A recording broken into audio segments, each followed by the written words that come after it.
Hello, Marta. It's so wonderful to see you. I have had such anticipation for our conversation today, just based on the conversations we've had up to now. So thank you so much for coming on to the Everyday Mystic. Thank you so much for having me. I'm so excited to get to dive in with you and just to spend time together. Yeah, that's the best part of doing a podcast is meeting amazing people like you, having these conversations, and then just getting to be in each other's space Yeah. and have just have a conversation. So that's what we're going to do today. We're going to talk about you talk about your work, talk about your journey. You've had such an interesting life, and well, I'll put the caveat on it because I think what's relatable is that like many of my guests, you've had and lived this two lives scenario where you've had this really successful conventional life, and then you broke through and into the spiritual life, which has shifted who you are, how you show up in the world, the life you live. So we'll talk about that journey. I know you just got back to the States. You were in St. Bart's for the summer, right? And now you're back in New York City. How does that feel? How's the transition for you? Uh, it's a completely different pace externally, and so it's been a good practice of remembering that I get to choose how I show up, and so can I come back to peace and slowness and groundedness within when the world outside is chaotic and fast paced and loud. And so it's been a good practice of what I try to teach and bring forth, which is how you show up on the inside is sort of the most important, and the external world will just reflect to you what's happening within. So while I'm having meetings in loud, busy environments, can I come and be the sense of groundedness and the sense of peace? And so bringing in that kind of a vibe amidst the chaotic, fast paced energy that's just present in New York City. Or yeah, Yeah. such a test, Yeah. isn't Yeah, it? for sure. Just throw you into the with the wolves and see how you react. And Yeah. it is a testament to the practices Mm, and the inner work is getting to yeah. that place where you don't have to be sequestered in a cave or in a beautiful, serene environment where you actually can be in those not only physically chaotic, but even potentially more mentally and emotionally Yeah. stressful and chaotic situations Yeah. and be able to call upon those inner Yeah, but I feel like resources. that's sort of the whole purpose, right? Like it's Yeah.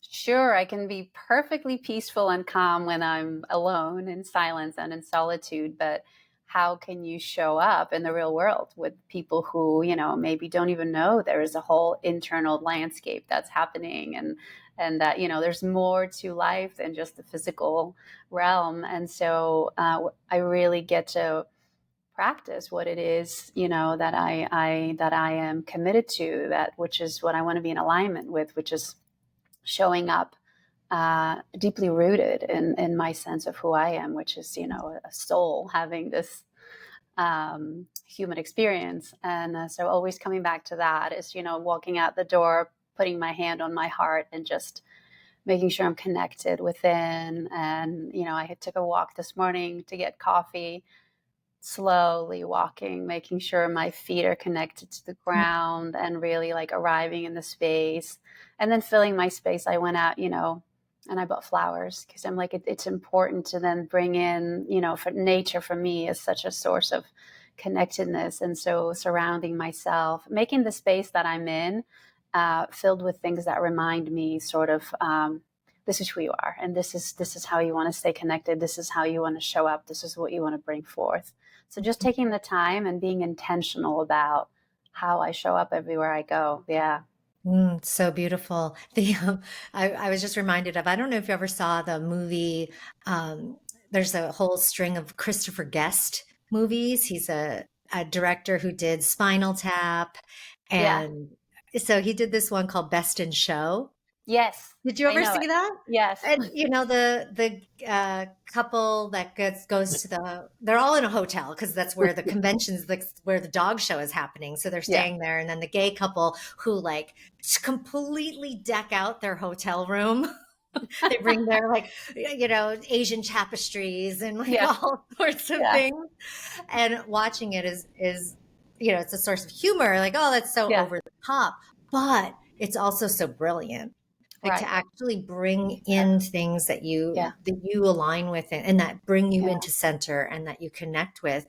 And there's such intelligence in that Yeah. to create your space, not just become like a victim Yes. of your space, right? Yeah, it's that intention, right? And so I just try to place reminders everywhere because it's so easy to get caught up in the speed and the energy. And there's a lot of exciting things happening. And, but I always try not to get swept up in it and just sort of take a broader view of what's going on.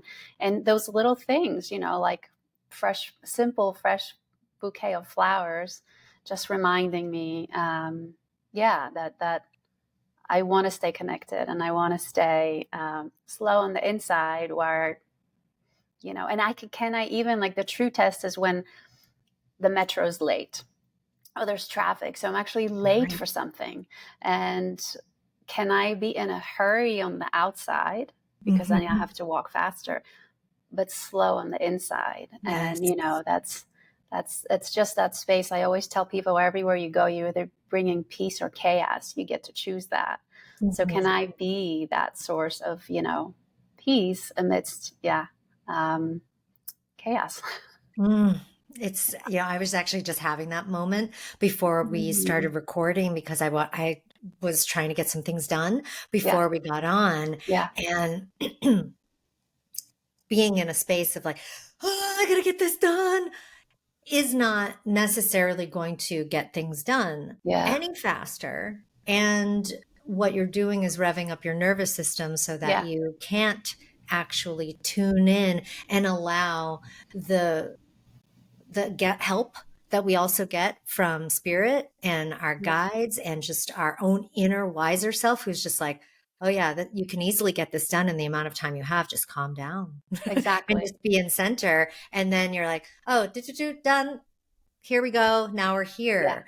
Yeah. And yeah, there's just so much that we can learn from the practices. Now you've created an entire program of these practices or a specific type of practice built out of your own experience of getting here and getting to this place that you now bring to the Four Seasons in New York City and in Paris. And I think it's so brilliant that you bring those to these very energetically, Mm. sometimes chaotic, but at least high Yeah. energy, dense places to help support people in those places. It's just to me so smart that you're bringing that to the city. So tell us a little bit about we'll get into more about like what actually soul care is, but tell us how you got there. How did you Mm. get to this place of where the program you've created was what you lived? What brought you there? My own healing journey really is the short answer. And it's just this beautiful journey of, I feel like a true spiritual awakening, when you're walking the path of that initial lostness and confusion. So like up until I was 39, I sort of was doing the normal thing, chasing the externals. I felt like, okay, here is the game we're playing. Here are the rules, and here are the things that, you need to get to like win. And chasing happiness, chasing success. And, I was happily married. I had 2 children. I was running a very successful business. Um, and we had just moved to Paris, to France, where I always wanted to live. And so from the outside, my life was just like, a fairy tale. And sometimes I felt like, oh my gosh, I can't even believe this is my life. It was amazing.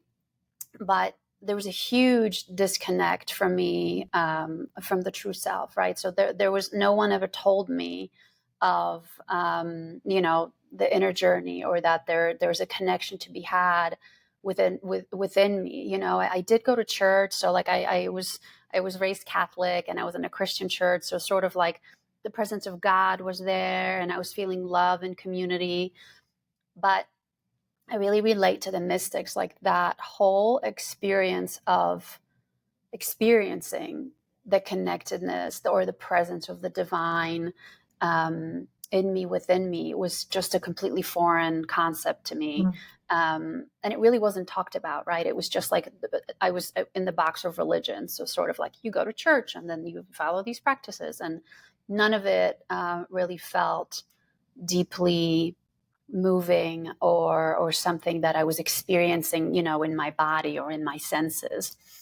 And so, you know, I was chasing and I was achieving and I was succeeding and I was a warrior and I was a fighter and you know, I was very successful, well put together, until it just completely crushed me. And so we sold our business. I was able to retire at 39, financially secure in France, all the things. And I started to have paralyzing anxiety, massive daily panic attacks, and I was diagnosed with a pretty serious heart condition.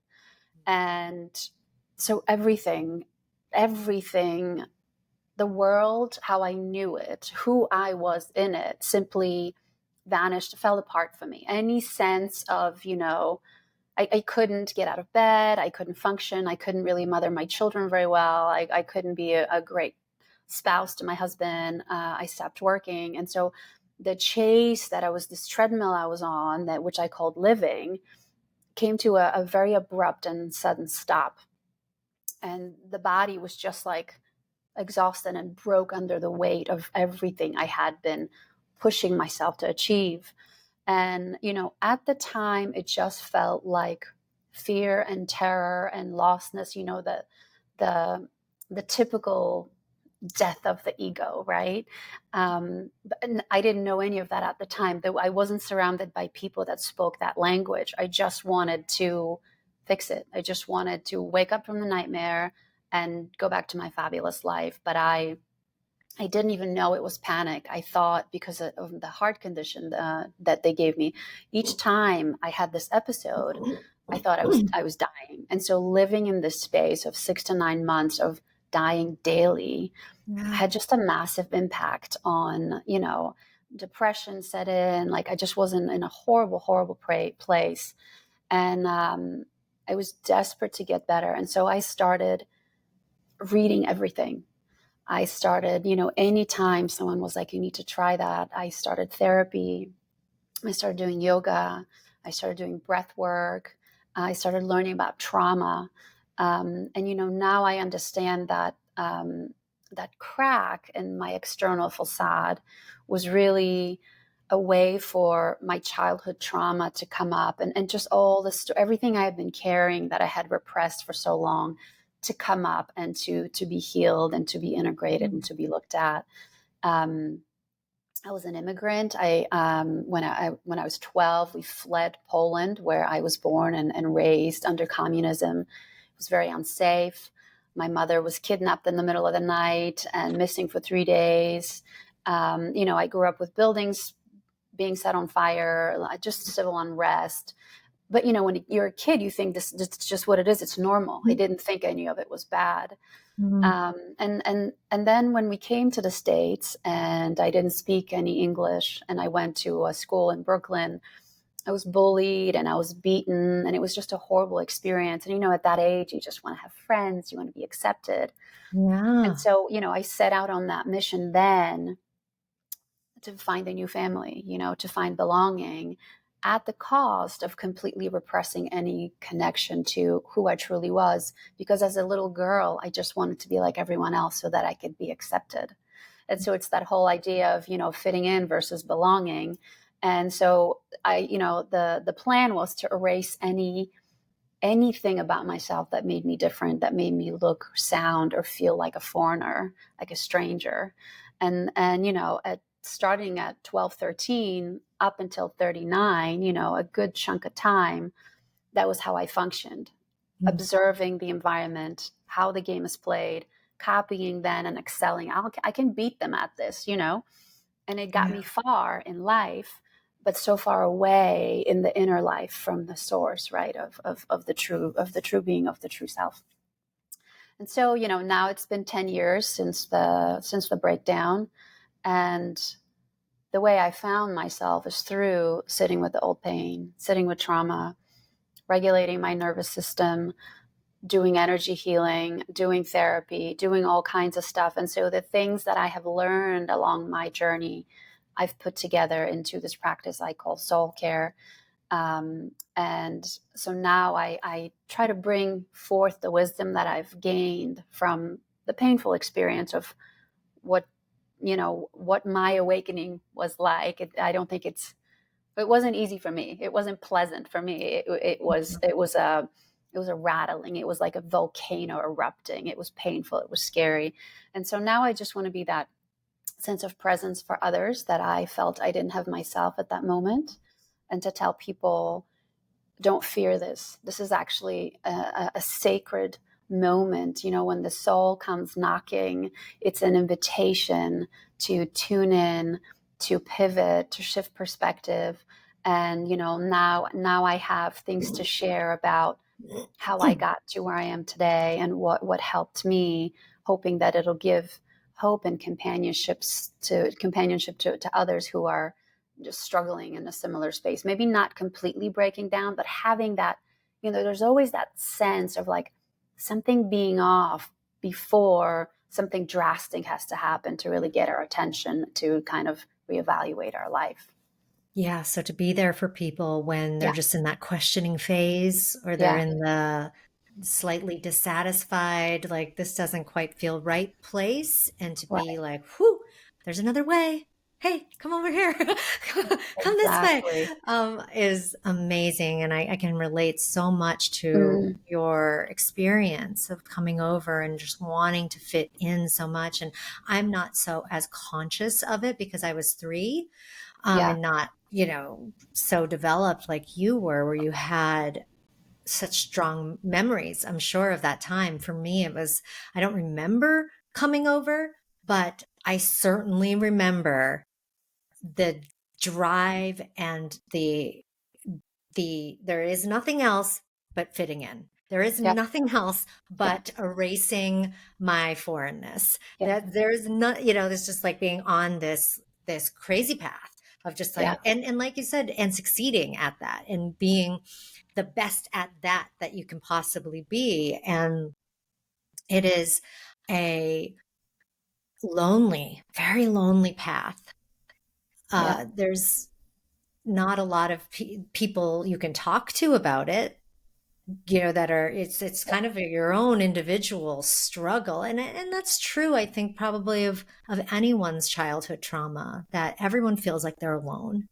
They all feel like I'm the only person Yes. in the world going through this, right? And it's kind of a sick part of our society, honestly, that we do feel so alone Yeah. so often, because, whether as a child or as an adult, when there are so many people who feel exactly the same way, are going through the exact same things. And just to know that is comforting. But you didn't have that. You didn't have anyone Yeah. around you that you knew either was going through the same struggle or that could help you because they had gone through it. And so you learn through just walking through the fire, right? Yeah. Exactly. And that's Yeah. what it's so true what you say. It's and this is why I love conversations like this, because my goal now is to normalize talking about when we don't feel right, when we're hurting, when we're in pain, when we're suffering. I feel that it's such a normal part of the human experience. We all struggle with things, but what we've made not normal is showing up and sharing that with one another. And so we put on these masks, we present these beautifully perfected facades. We ask, Mhm. how are you? And we answer fine. And how are you? And I want it, so I show up at places with, I speak to professional women so often who are so organized and so well put together and so successful. And I just want in those circles, just because those were my circles when things broke for me, I want to have these vulnerable, conversations, Mhm. and I want to make it a normal thing. Hey, my dog died. My dad has cancer. I don't know. I went to the doctor. I'm having blood work done because something's off. Like the minute you speak that, your load becomes lighter and you get Mhm. to share the burden with another. And then to your point of like how lonely we feel, I feel like we're so wired for connection. We're longing for being seen, being heard, being validated, but we Yes. prevent it ourselves because we don't show up fully transparent. Mhm. We project, we put on a facade. So if you're looking for true deep connections with others, if you're looking to be seen, to be heard, you got to show up. Like, it's almost like, and it's terrifying. That's how it was for me writing my book. Like I felt like I was standing naked in front of the whole entire world of strangers saying, look at the beautiful cover, open the book and see my heartbreak. And here's Mhm. my pain and here's my suffering. And that's being human. Yeah. It's not just, we're not just here for happiness and good vibes and unicorns and rainbows, right? Like pain is also part of the experience. And can we embrace all of it and and make it just a normal thing? Yeah. Mhm. And share it Yeah. with one another because the details might be slightly different, how you're hurting, why you're feeling lonely, but the loneliness, the pain is what's universal. And I feel like it unites us if we allow another to sit in that space with us. If we allow ourselves to be seen imperfect and brokenhearted, it Mhm. becomes such a healing thing. And it really allows space for intimacy with one another, with ourselves, and with the divine. And no one taught me how to do that. Mhm. Yeah. I can relate, and I think most people can. Yeah, We don't have it's not a common or normal thing within our society right. to be taught that actual real connection to ourselves, the who we truly are, Yeah, or nor to the divine, right? Just like you were yeah, saying with your religious upbringing, you weren't really having your own mystical connections with God through those different types of rituals. And so, yeah, there's a lot that's set up to keep us away from that truth and that knowledge and getting back there. I mean, there's this time period that we're living in right now, which I think is really powerful and potent because of stories like yours, people who got had it all the things that you ever thought were the makings of a perfect life right. and your dream life. And yet everything that was missing came to the fore at that point. You're just like, no, your soul was just like, no, that is Yeah, not what you're here for. And that is not what the makings of a true dream life are. It's yeah, this, it's looking at all this. Like, are you ready to look at this? And some people aren't, right? And some people crumble at that type of dark night of the soul experience or what feels like tragedy and pain and yeah. awfulness. And some people, step through the fire and become stronger and more brilliant because of it. But I feel like there are more people now who are doing that, the stepping through and teaching and showing. And that's so beautiful. It's so, and I don't know, it's just because I'm aware of it because I'm in it, or it's just that there's more of it happening now. But I do feel like there's more of it happening now. Like we are in a shift in humanity and consciousness to where there's more acceptance of even having these types of conversations and more people opening to it and going, oh wait, there is okay, this does not sound so woo woo to me anymore. This isn't as weird as maybe I would have thought when I was 16. And so I just love that you're doing the work out there in the world from everything you've experienced and been through. So you created a program, and were you, as you were in it and experiencing it, were you at all aware that you were going to write a book, create a program, or was it just so consuming in your own healing that that wasn't even in your scope? No, it really wasn't. So the book I started writing as part of my, my own healing. So it started as my therapist. I had repressed most of my memories from childhood. And I had sort of painted this beautiful picture from photos from birthday parties and first communion. So like, and I was very close with my parents. And, so I painted this picture of a perfect childhood. And then as things started coming up for me, it was kind of like in the second wave. Like I got through the first layer, and then COVID triggered a lot for me. I remember going to Whole Foods and there was like empty shelves, and it really reminded me of childhood on the communism, the empty shelves and nothing in stores. And so I started to remember a lot of the memories I had repressed. And so my therapist encouraged me to start writing. And so I kept the notepad by my bed, and I would wake up and remember more. And so it became this beautiful way to honor the past versions of myself that I had shamed and hid and repressed. And it was sort of my ceremonial way of inviting different aspects of myself back in and integrating the scared little girl, the brave teenager, and like asking them what else needs to be seen, what else needs to be spoken, what else, just honoring all the things I was never able to say or to feel. And so I started writing those stories of things that I remembered. And as I was sharing them with my therapist, she was like, you should really keep writing. That this is amazing. And so then I started sharing it with a close circle of friends, and they were like, I want to hear more. I want to hear more. And I started to tell the story of Marta, what it was like to be me when I was a little girl. And most of the women that I was sharing with didn't know anything. They just knew me, the business, the me that I was at the time, successful, well established, like financially secure, all put together woman, this warrior. And so it gave them such insight to really who I was deep, deep in there. And it was such a disconnect from the image that I had projected for so long. So it started that way. And when I started writing, and then I started to get feedback that this would be something that I my friends wanted to read, they wanted to hear more. And I started to remember that anytime I shared any elements of my past, I was always told, this needs to be a book. And Mm. so that call, that invitation had actually been there for a very long time. So all of a sudden I started to remember, oh my gosh, I remember the first time I heard that 20 years ago.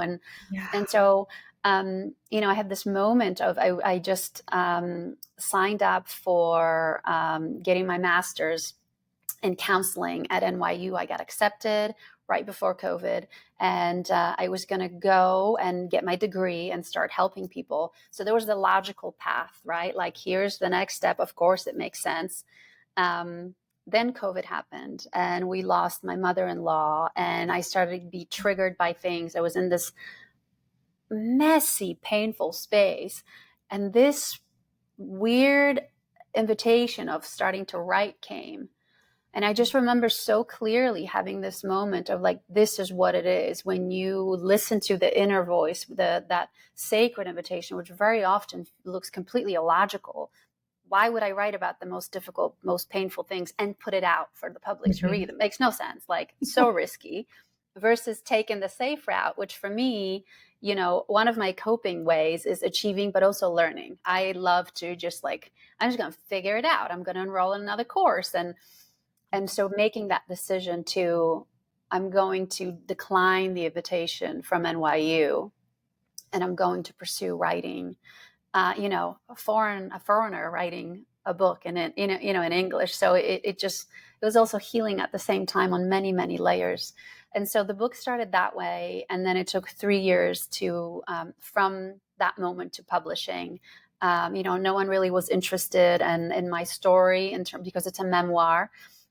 Because I didn't have a platform, because I wasn't someone famous like Beyonce or Prince Harry. And so I was told no so often. And it took the support of many women around me. And I remember having a tea with a friend who said, wait a minute, but your message is don't follow the logical path. Like, why would you accept a no? Why would you not just self-publish and put it out there? Because that's what you're teaching. And the answer was because it's exhausting, right? You have to, once again, after another no, put your pants on and go out there. And now, not only did I have to figure out how do I write a book, now I had to figure out how do I get it edited? How do I get it designed? How do I get it published? How do I sell it? How do I market it? Mm-hmm. I was like, okay, so women came, and at each stage I was always presented with someone who was like, I would love to help you with that. And so it was a beautiful co-creation birthing process with the book and with soul care.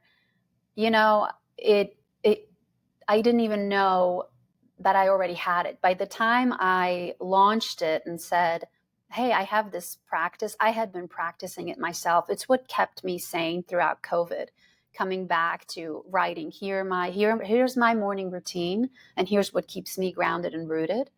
And my friends who were triggered and stressed in their tiny apartments in Paris would ask me, can you do some breath work for me? Can you do some meditation? I'm really struggling. And so I started to put out a series of these, short meditations, 20 minutes, 30 minutes, completely unprepared, completely felt embarrassed, not ready. Who am I to lead people in meditation? And they really, really loved it. And so then it evolved into something, that it is today. And I pitched it to the Four Seasons, and they absolutely loved it, because I think after COVID, it just became, so apparent that we all carry so much pain and so much trauma, especially, and then living in, these loud, noisy, chaotic environments. It's so needed to get out of the head, get into the body, slow everything down, quiet everything down, and reconnect to the soul, and live out of, inner peace, but also a sense of purpose. Yeah. Yeah, it's beautiful to hear the unraveling, which is the title of your book, Yeah. of you, right? And that you poured it out all on paper. And I've had a lot of authors on as guests, and I'm writing a book right now, and in the writing process is one of the most healing things. Or even if you're not trying to heal something, just one of the best ways I feel to connect to the inner voice, to Yes. the inner self. Yeah. We think we're connected to the inner self when we talk to ourselves in our mind, in our Yes. brain, but that's the ego self that we're talking to and having this conversation with. It's not that deeper. Yeah. That's not the deeper, wiser self. Typically, we can get there to where we bring it up into our conscious, and we those are the conversations that we have. But to get there, the writing path seems to be such a phenomenal way to get there. There's a maybe because of that disconnect between instant thought that you have and it versus, oh, this thought comes from somewhere and it's just materializing on paper. I always encourage people to write a memoir, even if they don't ever want to publish it, even if they Yeah. don't want to write a book. It's just one of the most healing things, and also revealing things that you can do for yourself. Because like you said, as you write, memories come up and surface, and things that you didn't even, as I've been writing, I'll be typing and I'm typing something that I haven't even thought of since that Yeah. moment and Yeah. didn't consciously remember it. But now it's like it's coming out. I'm like, oh, whoa, that is so crazy. Yeah. That was there.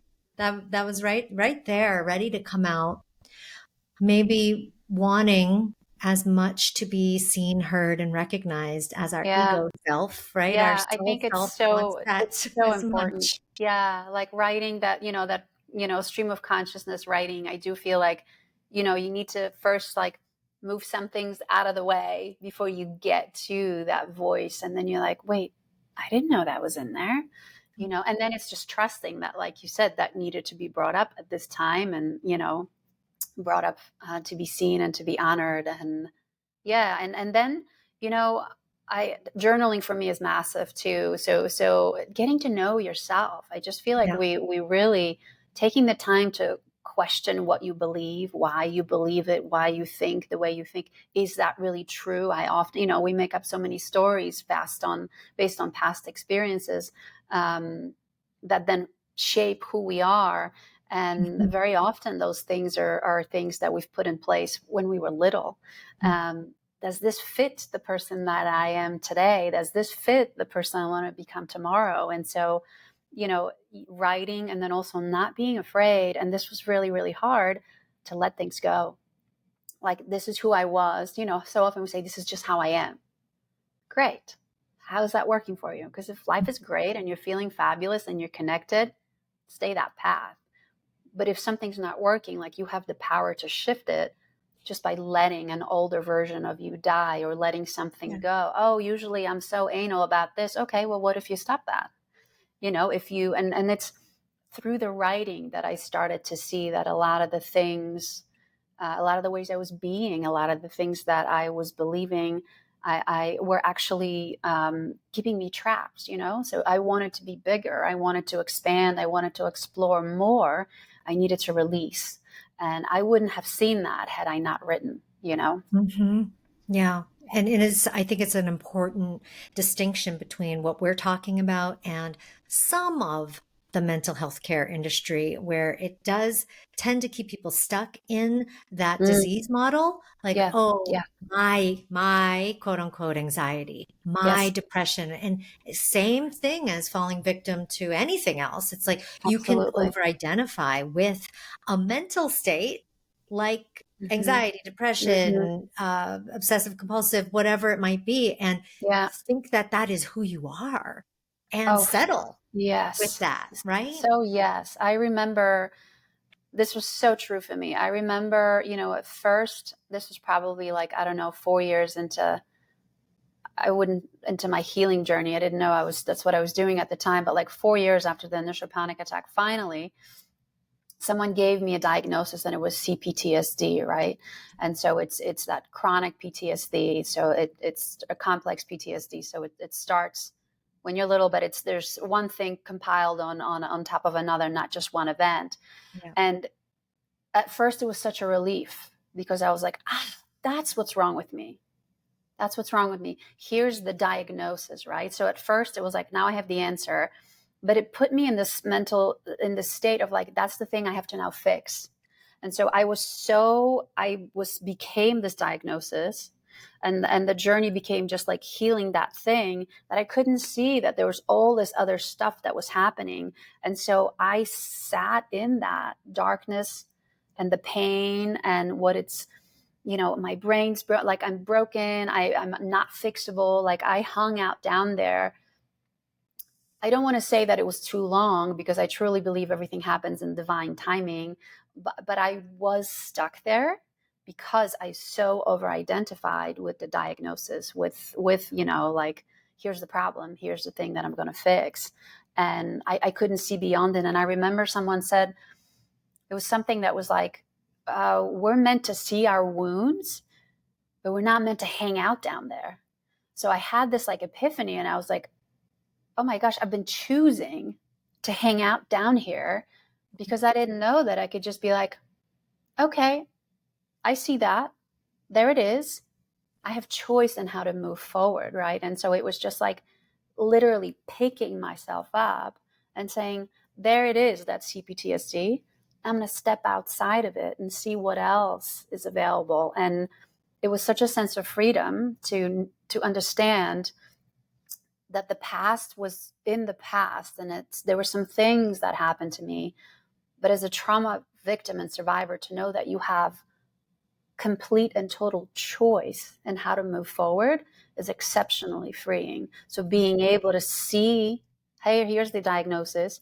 Here's some ways you can like work through that. Or instead of being so focused on it, I can just see what else is going on. Yeah. And so like, and that was seeing, I was so focused on healing and getting fixed. It was when I shifted my perspective and said, actually, it's not about getting to some perfected fixed state. It's seeing what's underneath the diagnosis. It's seeing the sacred, already whole part of myself that's simply clouded by all of my thoughts and beliefs of what someone with CPTSD is, which is someone who's sick, right? And it was seeing past all those veils and coming back into the soul and the spirit and the true self, which is already healed, always has been healed, perfect and sacred and whole, and living out of that space. And so the healing journey became this beautiful self-discovery spiritual path, but it was like 5 years in. So it took me a long time to get there. That's why sometimes I'm reluctant to say that it's always been a spiritual journey, because looking back, I now know. But at the time, I just was suffering, and I was desperately, in the beginning especially, trying to not to be broken, not to feel the pain, like not to be hurting, just to fix it, Mhm. and so it Yeah. was, now looking back, I can call it a spiritual journey. But for someone who's right at the very early stages, where they don't even want to, it's not that we don't know how to sit with our pain, we're just not interested. Like, who chooses that? So if you're in a space where you're just wanting to escape or numb it out or run away, like, it's completely normal. Mhm. No one that I know voluntarily goes to sit with their childhood trauma. Life Mhm. often gives us no choice. Yeah, exactly. And it's an interesting space to be in, to invite people to come into that and say, Yeah. "Oh, hey, those who are not yet broken and have no other choice, come on in. The water's fine." Mm-hmm. Knowing that you're like, "No, this shit's hard. It is Yeah. not for someone who just wants to dabble." Yeah. There's a lot to, I mean, certainly you can dabble, but when you get beneath the layers and into those deeper, darker areas, you are you are consumed Yes. by the trauma for a moment. Like you Yes. said, you're consumed by the trauma, you're consumed by the diagnoses or the problems and the Yeah. issues and the pain of it all. But you get to feel all the things you never felt. And I think that's what's so beautiful, is that we are, and like you said earlier, we are here to have a human experience, not just a like happy vibes experience. We're here to have Yeah. this human experience. And that involves also pain and loss and grief and hurts. Becoming a better human is learning how to work with those things and learning from those things and moving through those things, not stuffing them down and pushing Yeah. them aside and hiding them under the rug. That doesn't do anything for us, except for, well, it does a big thing for us. It continues to fester Yeah. in those hidden places to create conditions like Yeah. Yeah. CPTSD, and you know, um, and Yeah. I think it's an amazing time we're living in, where people are talking about trauma, talking so Mm-hmm. much about trauma, writing books about trauma, Yeah. discussing their trauma. And yet at the same time, I see a lot of people getting stuck there. Like, this Yeah. is who I am. I am Yes. the person with Yes. PTSD or CPTSD, and I am a trauma Yeah. victim. And they stay there and they don't see beneath all the healed whole person, Yeah. beneath it all, like you have discovered. I think that's a beautiful point, and I think the reason why is this is where spirituality comes in, because I'm often asked, like, how did you make it out? And some people don't, like, the rates of suicide are crazy because people get there and then they can't. And I remember having those moments where I was thinking, my God, I don't know if I can take another day. But what was it, right? Like, so if you are someone who doesn't believe that if you're someone that thinks it's all up to you to fix this problem, that you're now it's this heavy weight, now it's another thing, and now it's CPTSD, and now I gotta, which I was in that for a while, like, oh shit, like, now another thing I'm gonna have to Google and learn and get, my master's degree, and so that I can fix myself. If you think it's all up to you, you know that's a crushing weight. But if you believe that there's something else orchestrating this experience, that there's something else holding you through that experience, that you're not with this by yourself.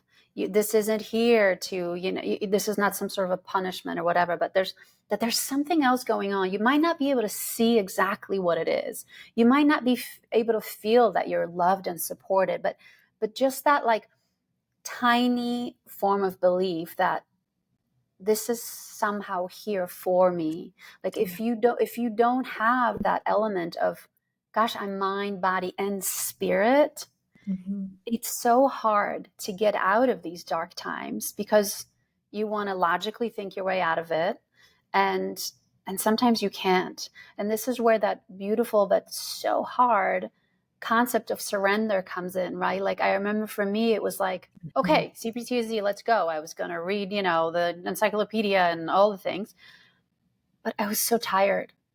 I was so exhausted. And it was just like this, oh, I just don't know. And then someone would come, and then a book would show up. Or, so it's in those moments when we release the illusion of control and remember that life is not this war, this battle that we're in, externally and internally. Allow ourselves to be held. Allow ourselves to trust that we're held by a larger, greater force, like allow that there's support, there's trust, and there's love holding us through that whole thing. There's a larger container for this suffering. It just opens the door slightly to provide just a glimmer of hope. And for me, that came through the love for my children. Like it was like, I don't want to get up tomorrow because this sucks, but I have to get up tomorrow because I want to see my kids. I want to see my babies. I want to be there for them. And so it was, for me, it came as that. And now looking back, it wasn't something I myself was thinking up or doing affirmations around. Just that little reminder of like, remember your son and your daughter, was the divine dropping these tiny little seeds for me to like hang on to, like just one foot in front of the other. Like this will end one day, like not knowing how, but it was just that little golden string that like pulled me along to make it through the darkest and the heaviest.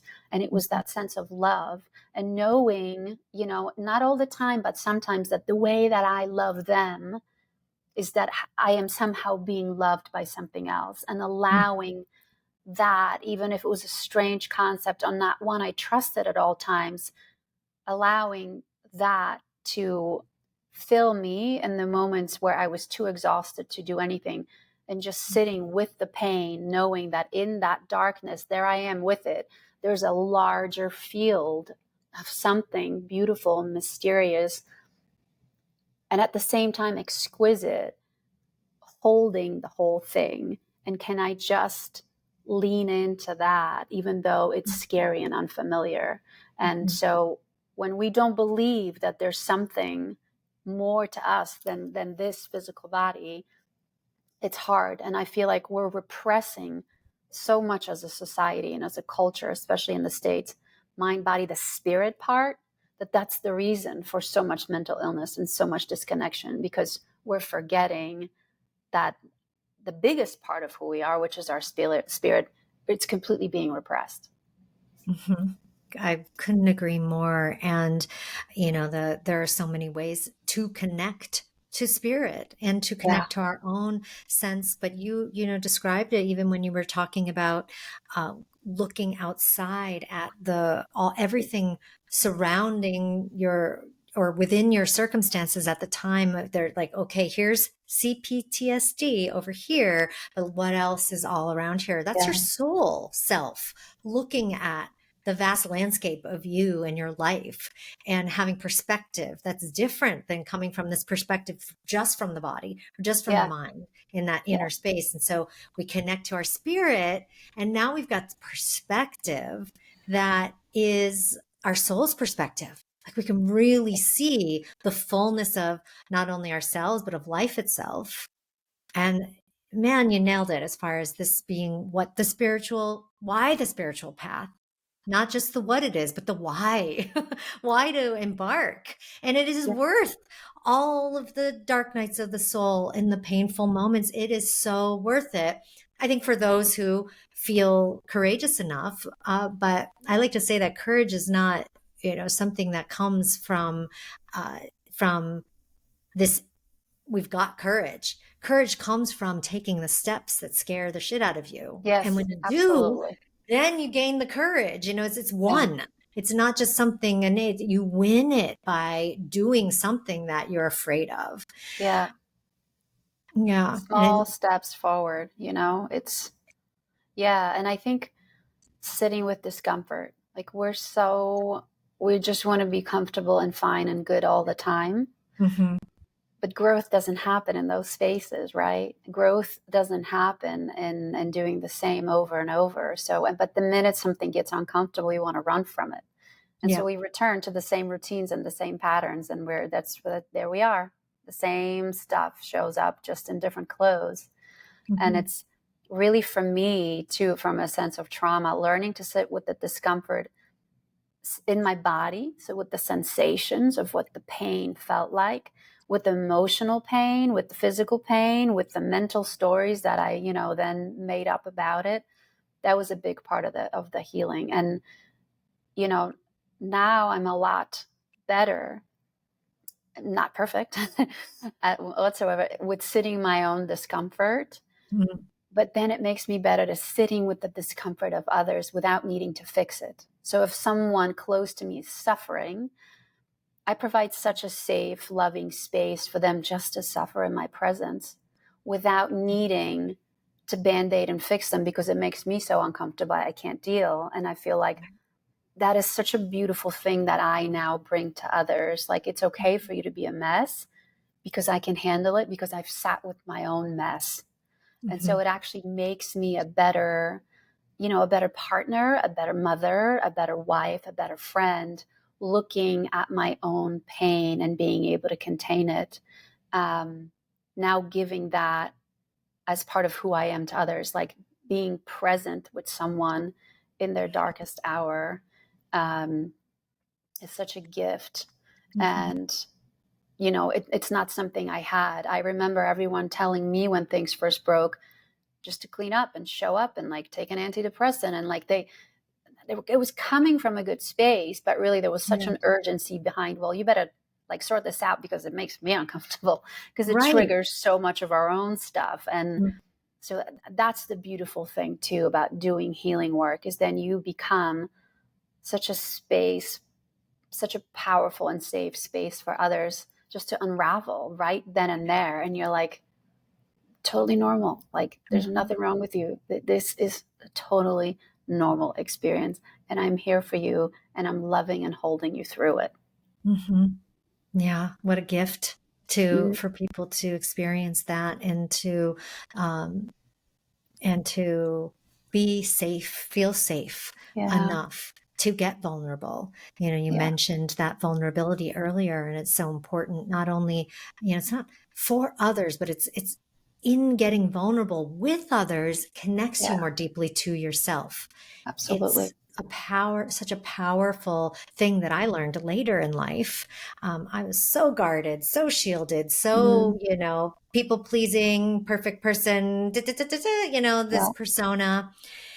And beneath it all, right? I mean, not beneath all the shields and all the walls and all the barriers, of course, is this frightened, child Little girl. who, Yeah. yeah, this frightened little girl who, um, had created all of these ways to survive and succeed as well and thrive. It seemed like thriving, Yeah. but to be able to do that in the world, but so much of it was just a persona. So it's like looking at our personality traits are an interesting place to start to see Yes. where they all came from. It's like, okay, how did I become, was I always gregarious? Was I always an extrovert? I'm actually now more identifying as an introvert these Yeah. days, where I always thought I was an extrovert. I was just like, oh, hands down. Yeah, no question.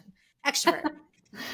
But now as I look into what that is more and just lean into my older, wiser self, going, oh, I actually gain much more energy by being with myself and recharging and Yeah. spending time by myself with my thoughts or with myself and my breath and, just connecting in. Oh, maybe I'm an introvert. Maybe I'm an introvert who Mm, is like masquerading as an mm, extrovert that whole mm. time. So it's interesting to look at those traits and see again, what is yours? What was developed as a need, had Yeah. to, coping Yep. mechanism? What came from somebody else as you've got to be this in order to Yes. be successful, in order to be my child and for me to give you love or, whatever depth you Yeah. want to go there. But it's like you get to sort and sift all Yes. of that. And we can all do that just even just starting out with our own personality, like what we Yeah. put out there, those traits.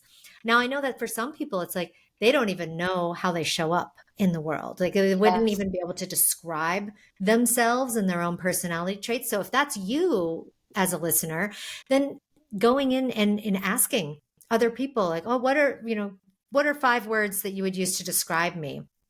And starting to get some perspective that way too. We can always start at some point. It doesn't need to be this deep, we're in the shadows and we're like all of it, like there right away and exposing our soul and having this all at once. We can start, like you said, these little baby steps Yeah. of inquiry and Yeah. examination. It makes me think that's beautiful. It makes me think of something I said to a client the other day, which was, our whole idea of what death is like. Because really, what's happening, right? It's this dying to the ego or dying to a version of ourselves when we start this process. But this whole idea of like how death is like horrible and it's violent and it's this event and like, and then I'm like, what if death could be this beautiful, slow process of simply dissolving into the next form or the next version of you? So it can be also with the spiritual awakening process. It doesn't have to be this violent, shaking, horrible death, and there you are in the shadows. Right. It can be a gentle, beautiful shifting into just, another way of being, of existing without this forceful, like horrible force behind it, but Mhm. just a gentle choosing and merging. And so, hence the slow steps and one foot in front of the other. It doesn't have to, it was painful and horrible for me, but I think it's because I was so disconnected from the soul. I feel like there were probably gentle whispers and invitations that I had been missing for years along the way. So the only way for the soul to get my attention was to violently shake me awake. And now one of the things I say is I'm sharing my story so it doesn't have to be that way for you. So you Yeah. start listening to the gentle little things. Oh, I started out this career because I love it. And here I am now running this company. Do you still love it? Do you still love it? Is it still in alignment with who you're wanting to be? Because that can shift for us. And, another thing I feel like we're clinging on to is not, it's this version of ourselves that we have, but we go through seasons, right? So like maybe you were an introvert then, maybe you're an extrovert now, maybe that'll shift too. One Yeah. of my teachers said it's like a plant, and you need to find your combination of how much time you need in the sunlight and how much time you need in the shade. And so it's different for each one of us. And so it's checking back in with the heart, right? And being like, is this still in alignment? Because for me, I Yeah. was just chasing success because, that was, I was told the way to happiness. And like, here it is, the happy ending. And it wasn't, because then the chase became about getting somewhere versus about how does it still feel in this present moment? Like, is it still something I'm choosing by the day, by the minute, by the second? And so just shifting, the story from, oh my God, awakening is this brutal big thing. It doesn't have to be, if we Mhm. learn to listen to the gentle invitations and we take the small step towards it. Absolutely. And that can be its own awakening to realize that because we're so used to in certainly Western society of instant gratification. Yeah. Everything right now, I get it Yes. immediately. Something takes, 5 seconds versus 2 seconds, and that's too long, you know? Yep. So Yep. we're so programmed for that to want everything immediately. And this certainly would fall, into that category of desire. Like, I want my spiritual awakening now. I want my healing yesterday. Yep. Right. And uh, knowing that, our inner inner realms, and then also our connection to spirit and source and the outer realms work at a different pace. I mean, they're timeless, but at the same time, like, are also um well, I'll say, I'll leave it at that, that they are timeless. They can feel like it's forever, but we also can work with and start to play with speeding up timelines Yeah, and sure. going back and reversing things too from our past, that uh, it changes and works with time differently. So it's like when you start to get into this realm, it is all uh, all play and all exploration of things outside of what we know as normal physical constructs. For And sure. But there's right? no urgency. I always say there's Yeah, never urgency with the soul. The minute you're in the space of like, "Oh, I got it, da, da, da," you're back in the ego. So it's yeah. like trusting. Of course it's timeless, but at the same time, slow is fast, in the soul space. In this, yeah, Yeah. exactly. It's like, well, what we're looking at this human timeline versus Yeah. the soul's Yeah. timeline, which Right. is it is so such a different, we're just a blip, aren't Yeah. we? Yeah. Yeah. For Yeah. those who aren't friends with you and can't get your beautiful, loving support just by calling you up, I know they can also work with you one on one outside of just your soul care sessions, which I know are going to spread through and beyond, the Four Seasons locations you're doing them now. But you also do the one on one work, don't you? People can get Yeah, in touch I with do. you for that. Lately, what I've been doing a lot is, speaking to groups of women. I think maybe oftentimes it feels safer to bring the conversation up in a group setting. And so telling my story and then guiding women through meditation and staying for a discussion after. Speaking to leaders a lot, just about, and and I talk about this a lot, how we show up leading from the soul. That's something that's really near and dear to my heart. And then, yeah, I do consultations online. So if you're not in New York or in Paris, where I live, Zoom is always a good place to meet. Yeah. One good thing from COVID, this, Yes. right? Everyone's used to Zooming and Uh-huh. connecting, and what an amazing thing, it's when social media first really, rose to prominence and it was becoming more and more part of our everyday. I was at the time working for an email marketing company, so there was that bit of challenge and frustration as a company to like, oh, this thing is going to take over our business, Yeah. which of course it didn't, but it was um, the feeling. And there was a lot of people in the media saying, oh, email's dead, social media is here, and goodbye email. And it was like that too from a personal standpoint of looking at this new technology and going, oh, I don't know if I want to spend all my time communicating with people like this way, that way. But then I saw all the little gifts from it, the Yeah. reconnecting to people who I hadn't talked to since I was 10 years old, Yeah. or Yeah. reconnecting to someone and being able to actually stay in more connection when they live on the other side of the Yeah. world. Yeah. And there's so many beautiful gifts of that. And it's the same with, video. Now it's so commonplace for us to connect through video chats. Whereas, 10, 20 years ago, we wouldn't even have dreamed of No. being able to have such an easy way to Yeah. connect and be with one another and be in community with each other that way. It's so, so beautiful. It's just, again, seeing it as that versus getting caught up in the, fears of the proliferation of technology and blah, blah, blah. There's Yeah. always a a dark side and a light side, I guess, to these Yeah, things. for sure. And just like everything, it's about balance. So to me, like Zoom is great, but I just had an event with 50 women a week ago. My God, there's something so Mm. special about getting together in person. So like for, Amen. yes, love Zoom. So thankful for it. So thankful for the ability to talk with you like this, right?